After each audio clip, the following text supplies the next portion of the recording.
오늘 송찬호 선생님 댁에 저희 학생회, 학부모, 그리고 교사, 그리고 침례받은 3명의 학생이 참여를 해서 즐거운 식사 시간을 가졌습니다. 그래서 이제 마무리할 때 그래도 너무 헤어지기 아쉬워서 몇 가지 교제할 게 저 준비를 해왔어요. 제가 153가지 준비해왔는데 그 중에 3가지만 딱 꼽아서 질문을 하고 교제하는 시간을 좀 갖도록 하겠습니다. 자, 내가는 이제 구원받은 성도 가온이를 얘기하는 겁니다.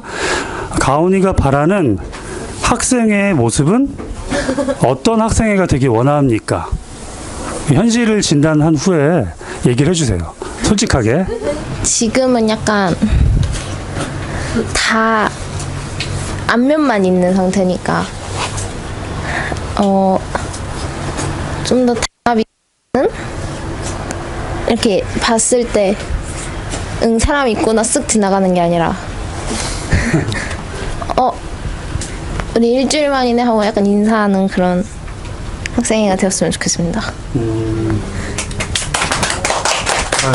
나가지 마시고요. 현실 진단을 했고, 그럼 인사를 잘 하려면 서로 좀 친근하게 하려면 어떻게 해야 될까요? 어떤 노력을 해야 될까요, 우리가? 지금 상태에서 가능할까요? 그러니까. 어떤 노력을 해야 될 거 아니야? 노력이요? 노력. 우리 이거 족발 먹으면서 했더니 노력. 저희 실없이 떠들지 않았나요? 그거지.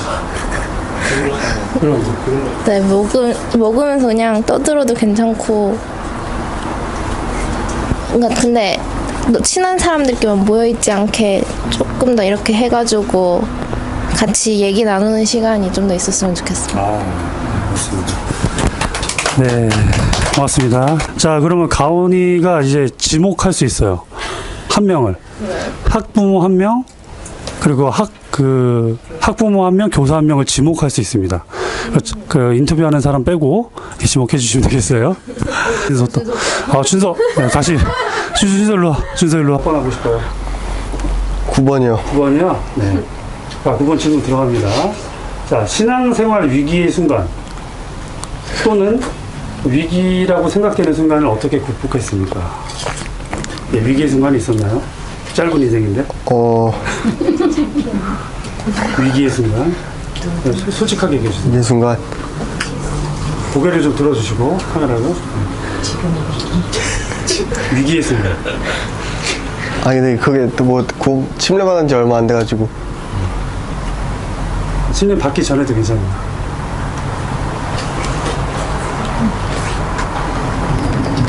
바꿔도 될까요, 질문? 계속 바꾸시는데, 마지막 기회를. 몇 번 해요, 그럼 몇 번? 1번이요. 오케이, 1번. 자, 그럼 하나님 나라의 백성으로서 내게 쓰일 수 있는 은사는 어떤 것이 있을까요? 내가 당장 하나님 앞에 쓰일 수 있는 은사는 이거다. 그리고 또 나머지 하나는 버려야 될 못된 습관 한 가지. 한 가지씩 얘기해 주시죠. 당장 쓰일 수 있는 것 한 가지, 당장 버려야 될 것. 질문 다 원래 이래요, 선생님? 더 이상 버릴 수가 없어요. 저 쓸 수 있는 은사. 당장.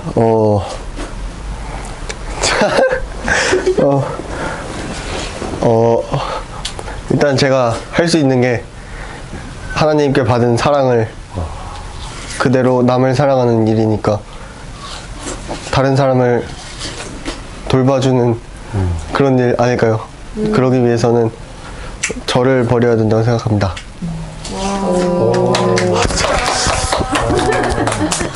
지목하나요, 지목? 지목할 수 있어요. 그래요? 자, 이제 부모님 한 분 또는 선생님 한 분 선택할 수 있어요.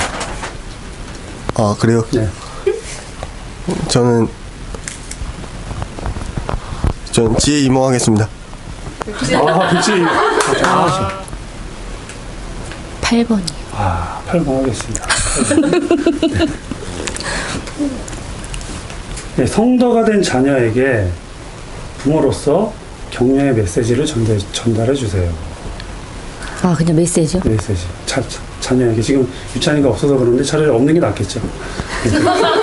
되게 쑥스럽거든요. 성도가 된 자녀에게 부모로서 어떤 격려를 해주고 싶은 건지. 유찬아, 우선은 침례 받고 주님의 자녀가 된 걸 축하하고, 우선 계속 네 신앙이 성장하기 위해서는 말씀을 계속 가까이 하고 어려운 일이 없을 수는 없는데, 그때마다 정말 주님 안에서 무릎 꿇고 기도하는 것이 삶의 그 방향으로 잡고 그렇게 살았으면 좋겠다.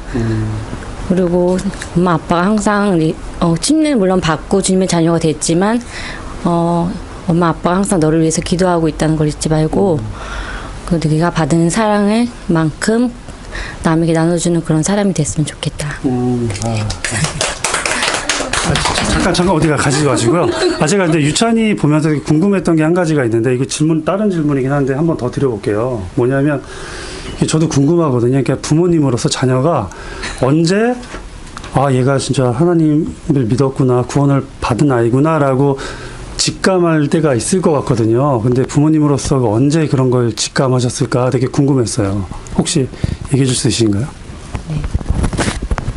저는 얘가 코로나 딱 터지고 그때 교회 생활도 못하게 되고 학교도 못 가게 됐을 때 몇몇 아이들만 학교에서 이렇게 받아줬었어요. 이렇게 근데 그때 이제 들어가면서 이제 앞으로 너 인생이 어떻게 될지 모른다, 이런 일이 있을 줄 우리가 어떻게 알았겠냐 얘기하면서 들어가면서 이번에 진짜 마음의 결단을 하고 들어가라. 딱 이렇게 했을 때 들어가서 이제 거기 디모데학교 교장 선생님 만나고 같이 침례 상담하고 본인이 이제 구원 확신을 얻었던 것 같아요. 그게 한 2년 전인데 그 후로 이제 계속 코로나가 이제 끝나지 않았기 때문에 이 아이가 정말 구원 받았나 이렇게 계속해서 저희는 이렇게 질문 같은 건 안 했거든요. 근데 그랬을 때 이제 최근에는 이제 복음반도 다시 교회가 이제 생활 풀리면서 교회를 자유롭게 갈 수 있게 되면서 복음반에 얘가 들어가게 됐어요. 근데 구원은 받았는데 자기가 왜 복음반에 들어가냐고 했지만 그래도 우선 거기서 가서 또 배울 것이 있다 해서 들어갔는데 그 이제 주변의 친구들, 이 유찬이 학년의 아이들이 좀 되게 좀 많거든요. 근데 이 아이들을 한 명 한 명 이제 복음반으로 인도하는 걸 보면서 얘가 영혼을 사모하는 은사가 있구나, 하나님께서 그런 마음을 주셨구나 했을 때 더 확신을 갖게 됐죠. 네, 감사합니다. 네. 질문을 똑같이 유찬이한테 침대도 받고 했는데 왜 많이 하니까 친구들 때문에 같이 간다, 그렇게 얘기를 하더라고요. 네. 기쁘시겠다. 자, 선생님 한 분 지목할 수 있는 권한이 있습니다. 네, 선생님. 참고로 저기 유찬이 가온이 선생님은 허혜진 선생님이시고요. 제가 지목할 수 있는 권한은 저기 백세 자매님에게 있습니다. 예. 그러면 질문 드리겠습니다. 그 학생 성도들이 이제 저희가 한 5명이 있잖아요. 선생님 반에. 그러면 이 친구들이 내 교회 학교 안에서 꼭 배웠으면 하는 성품과 은사는 어떤 것이 있을까요? 아이들에게 어떤 것을 꼭 배워나갔으면 좋겠다. 학생 시절.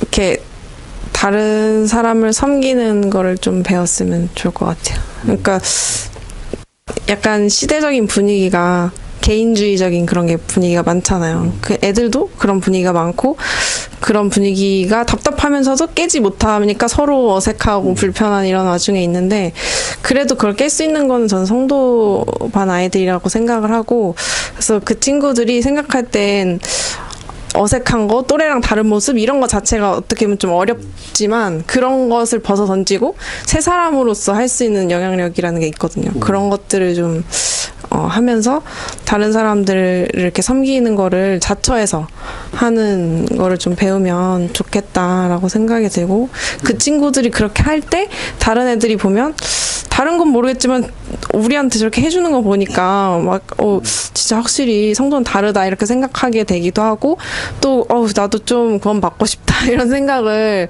갖게 될 것 같거든요. 그래서 네, 그게 다른 친구들을 섬기는 거 이런 걸 좀 배우면 좋을 것 같아요.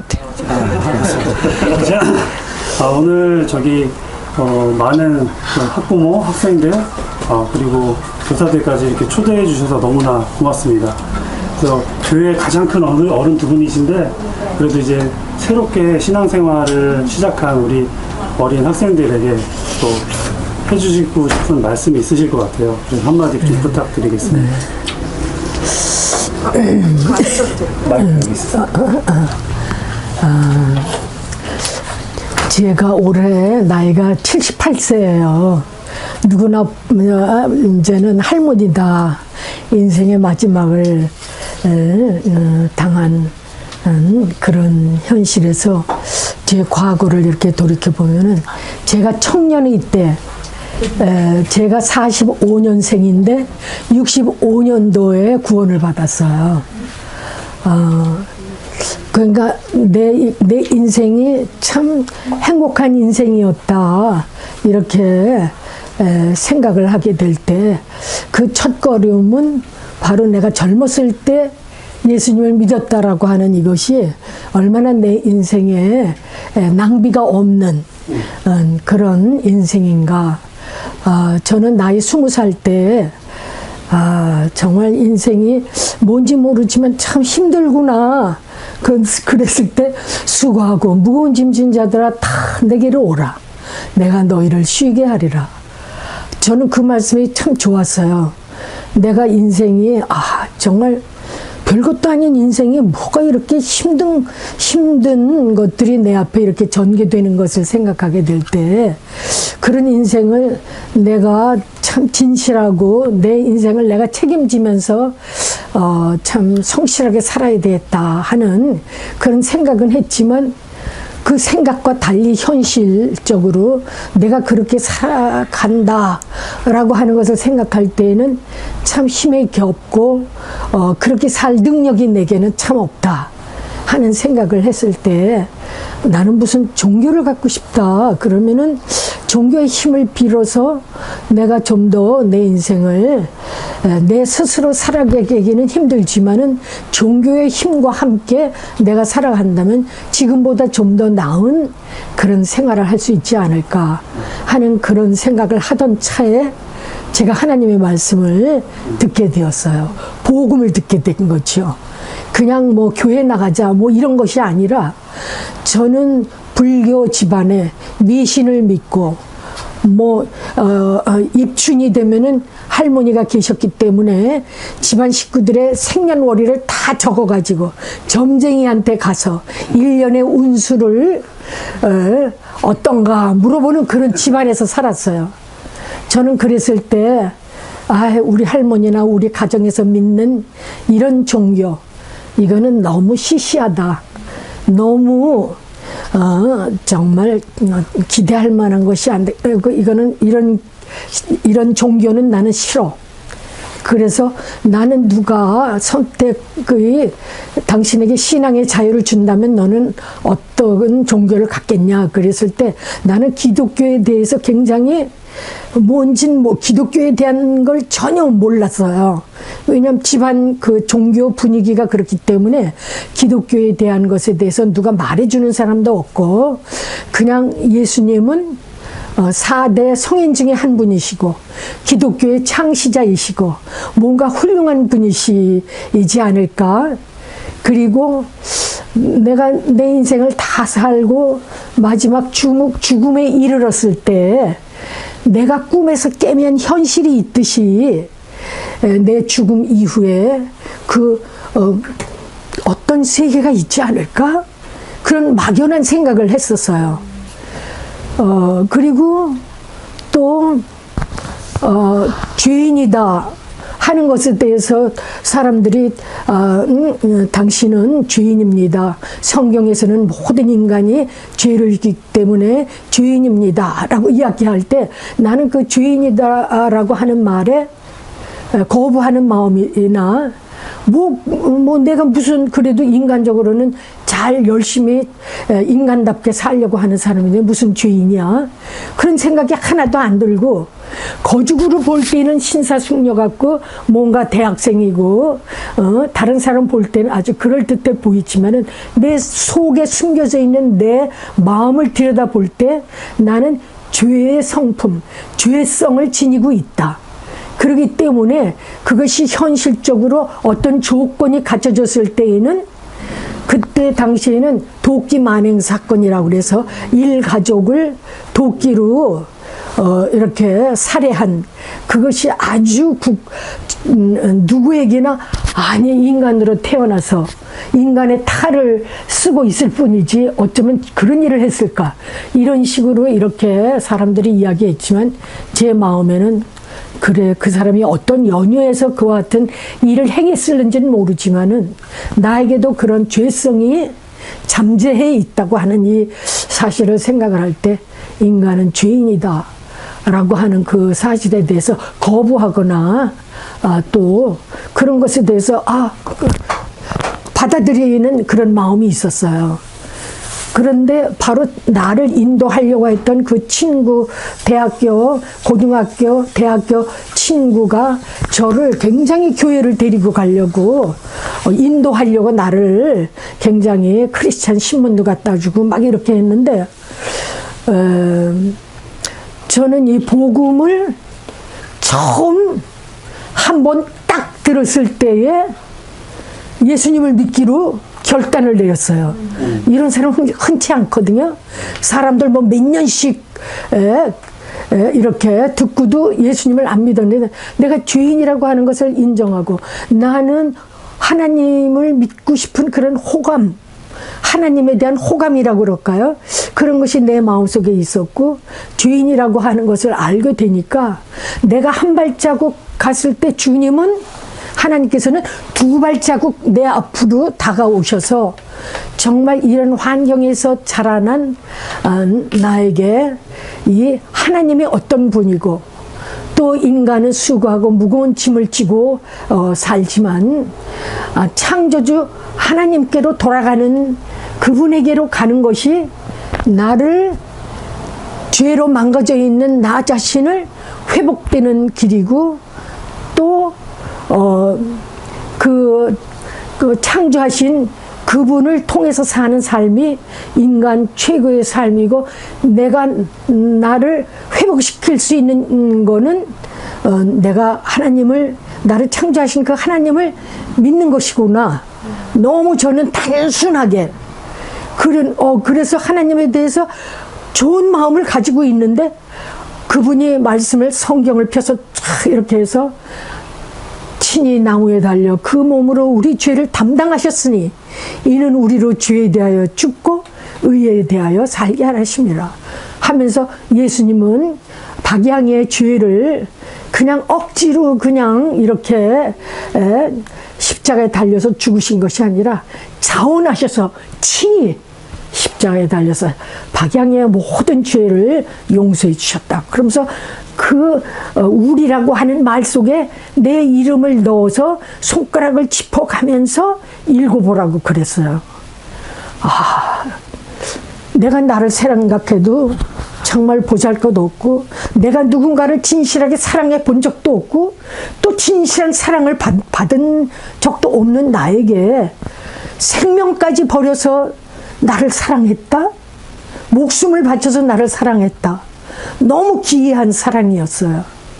그래서 저는 그럼 어떻게 예수님을 믿는다고 하는 게 어떤 것인지 전혀 이런 것도 몰랐는데 그분은 예수님을 믿는다고 하는 거는 어떤 특별한 장소, 그러니까 예를 들면 교회나 기도원이나 이런 데 가서 가야만 하나님을 만나는 것이 아니라 예수님은 당신의 마음의 문 밖까지 찾아오셔서 당신을 위해서 십자가에서 죽으신 못자국 난 손으로 당신의 마음의 문을 두드리고 계십니다. 당신의 마음의 문 밖에 서서 두드리고 계시다고 하는 그것이 굉장히 내 마음을 뜨겁게 했어요.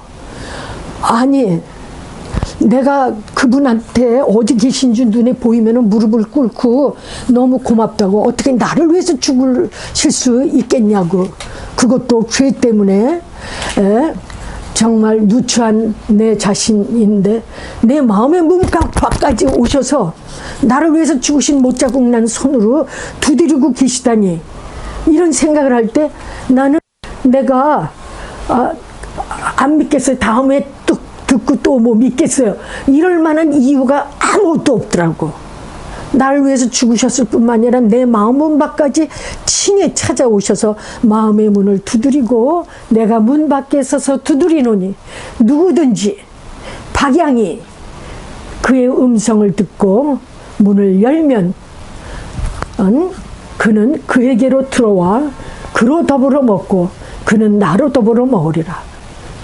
내 생애 전체에 그분이 한번 들어오시면은 정말 영원토록 함께 하신다고 하는 그런 말씀을 들었을 때 내 앞에 계신 이 예수님은 눈에 보이지 않지만 성경은 하나님의 말씀이고 진리인데 내가 이것대로 한다면 예수님 지금 내 마음의 문 밖에 서 계시다고 한다면은 나를 위해서 죽으신 그 큰 사랑을 내가 문을 열고 모셔드려야 되겠구나. 근데 그걸 어떻게 말로 표현을 해서 예수님을 영접한다고 하는 그걸 어떻게 해야 할 줄은 몰랐어요. 그런데 거기 계신 분이 그럼 내가 이렇게 기도할 테인데 나를 따라서 기도할 수 그 내용을 기도할 수 있겠냐. 그래서 저는 그때 정말 내가 죄인이라고 하는 것과 나를 위해서 십자가에서 죽으신 그 큰 사랑을 자원하셔서 십자가에 죽으신 그 사랑을 내가 오늘 깨닫고 내 마음의 문을 활짝 여니까 내 마음속에 들어오셔서 나와 함께 해주세요.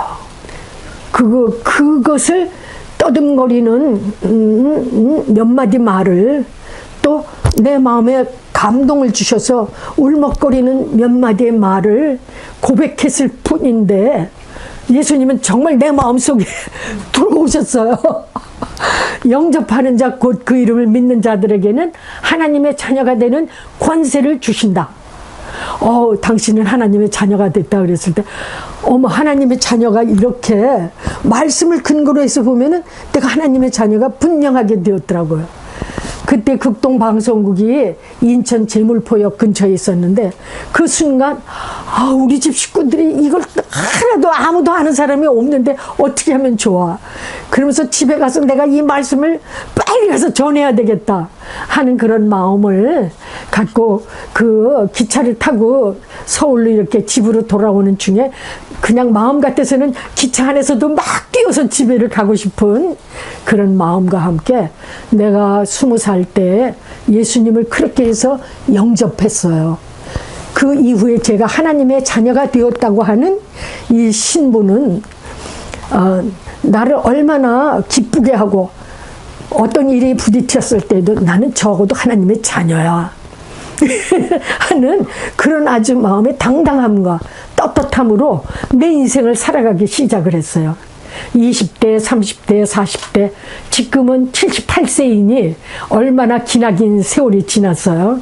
그렇지만 하나님께서는 세상 끝날까지 내가 너와 함께 있으리라.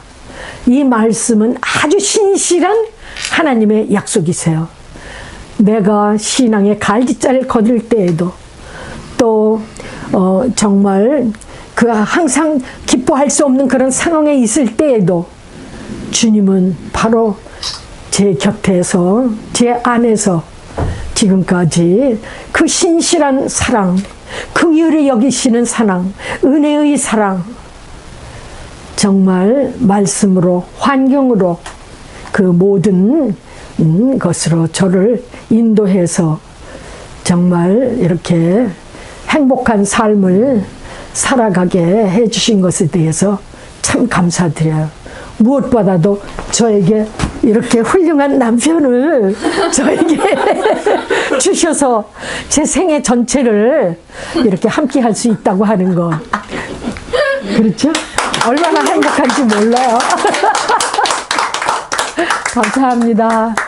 네, 맞습니다. 이런 얘기가 있잖아. 한 아이를 키우려면 마을 공동체 전체가 교육을 해야지 한 아이를 잘 키울 수 있다라고 했던 것처럼 정말 저희 아이들을 잘 양육하기 위해서는 선생님, 학부모 그리고 그 밖에 모든 그 교회 신앙 공동체의 전 인원이 함께 아이들을 섬겨야지 좋은 또 그 하나님의 앞에서 성숙된 또 그리스도인 한 명이 자라나는 것 같습니다. 이렇게 초대받아서 좋은 음식 먹고 이렇게 좋은 교제 나눠서 너무나 즐거웠습니다. 그러면 이상으로 오늘 교제 시간을 마치도록 하겠습니다. 고맙습니다.